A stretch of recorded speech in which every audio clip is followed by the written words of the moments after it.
just want to show the new feeders how to feed my daughters. So just to go over some basics, I have them separated by color. So these are I have them gold. So there's 3 syringes for gold,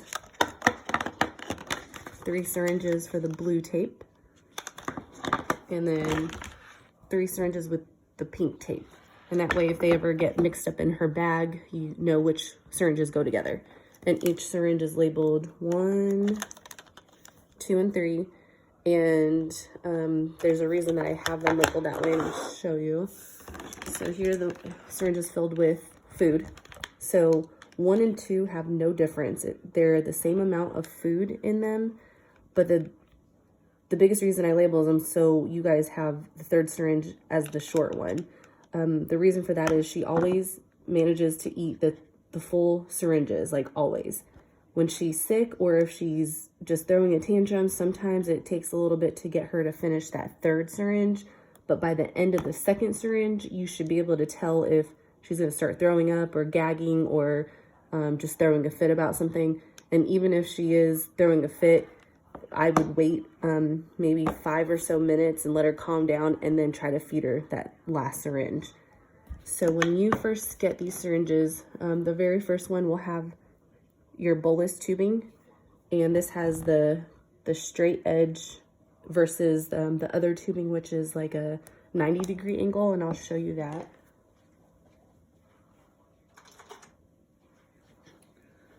So this is the one that's usually attached to her pump. So here you can see the difference. So this is the one that goes to the pump, and even the top part is a little different. It has the 2 ports, but for the bolus feeding, it's just the straight one.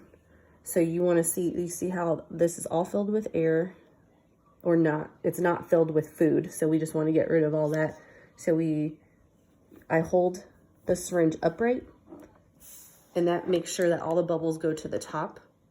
And it also tells you if you need to push with a little more force than other food. Because the food that I mix for her, some of it is thicker and thinner than other days. So that way it kind of gives you an idea of how much you need to push to get it to go. And I got it to go all the way to the end. So it's all filled. And then I clamp it.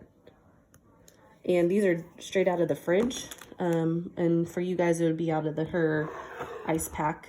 So I want to warm it up. And I just do it in a bowl or a cup of hot water. And it shouldn't take that long. And during this time, I usually try to feed her by mouth, see if she'll drink anything.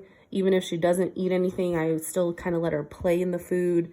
It's all about texture and just getting her exposed to it. And I would prefer that she try to eat something by mouth or even a drink. Like, I just want her to work her mouth in some way while you guys are warming up her syringes. So it usually takes a little, maybe five or so minutes, but just for the sake of the video, I'm gonna pull one out, the first one, and show you guys how to connect her. And this is her button. She's asleep right now, but I'm gonna show you, this is what you see on the outside. So that's what her button looks like when you see it.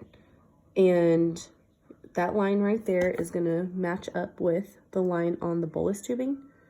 And you wanna push, you kind of feel it, and then you wanna turn clockwise or to the right.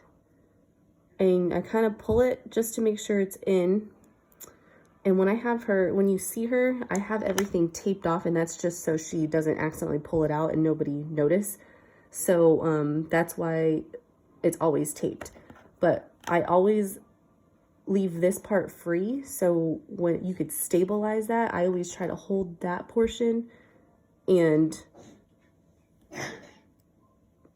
attach the tubing. And that way you're not pushing on her belly. And that's connecting her.